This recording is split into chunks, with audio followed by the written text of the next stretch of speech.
unlabeled fraction tiles have many uses, and they are great for introducing students to fractions. So they don't have any labels at all, and therefore they don't distract students with numbers when they're first starting out. So sometimes when students see the 1/2 or the 1/4, it can get confusing because they're treating them like they're whole numbers. So introducing them to fractions using these can be very helpful. So they're able to do a lot of rich exploration with the tiles.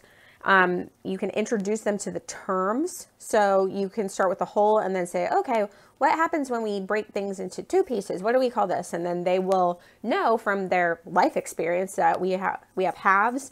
And then you can introduce them to the other terms, thirds, fourths, sixths, eighths, etc.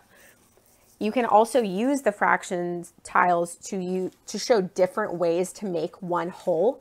So if you have your one whole piece, then students can actually make one whole in many different ways using the tiles, which is a way for them to start to understand that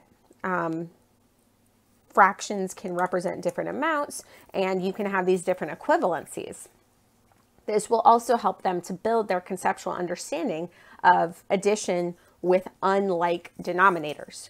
So another really great thing about fraction tiles is since they are not labeled, you can call it whatever you want to call it at that time for a given activity. So right here, if I'm looking at this as the 1/2, then this would be a 1/2. But I could also just say, what if this was 1/8? All right, what would this fraction be?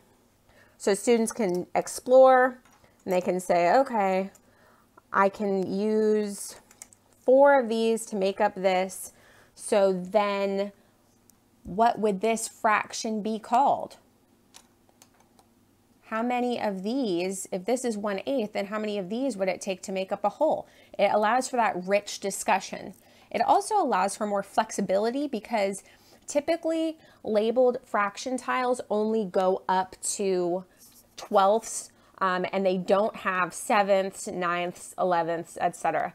So especially working with fractions, an interesting thing to talk about is the concept of 16ths and 64ths when you're looking at halves and fourths, and those are equivalents. So having unlabeled fraction tiles can help you to introduce some of those different fraction amounts that may not be traditionally represented. So these are plastic, but you can also print off paper versions of these.